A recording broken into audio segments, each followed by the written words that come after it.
ఈ టిప్స్ ఇది compulsory follow అవ్వండి. అందరూ ఏమనుకుంటారంటే నేను మోసపోను, నేను చాలా గ్రేట్ అనుకుంటారు. మోసపోకుండా ఉండే సమస్య లేదు.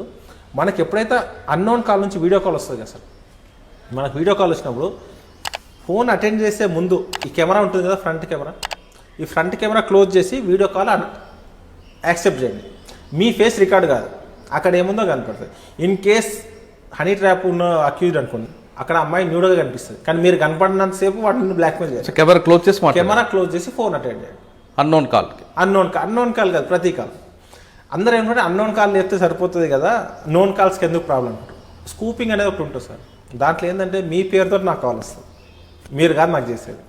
మీ నెంబర్ నుంచి నాకు కాల్ వస్తే నేను ఏమనుకుంటాను, మీరే కావచ్చు అని నేను క్యాజువల్గా అటెండ్ చేస్తాను.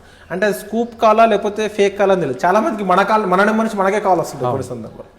ఇది మనకు తెలియదు కాబట్టి ఎందుకు సింపుల్, మన క్లోజ్ ఫ్రెండ్ అయినా ఒక 2 సెకండ్లు కదా, క్లోజ్ చేసి మళ్ళీ ఓపెన్ చేయండి. ఎవరు తప్పు ఫోన్ వచ్చినప్పుడు కెమెరా క్లోజ్ చేసి వీడియో కాల్ వచ్చినప్పుడు మాత్రమే వీడియో కాల్ ఆన్ చేసి ఒకసారి మాట్లాడి మనోడు అనుకుంటే ఫింగర్ తీసేయండి, 2 సెకండ్స్లో తీసేయండి సరిపోద్ది. సింపుల్ అసలు మీ ఎన్నో ప్రాబ్లమ్స్ సాల్వ్ చేస్తారు. లక్షల రూపాయలు కాపాడుతుంది, మీ మానసిక టెన్షన్ నుంచి బయటపడతావు. ఎంత పెద్ద సమస్య అది, ఎవరికి చెప్పుకోలేము. ఎవరు చెప్పుకుంటే ఏమనుకుంటారో.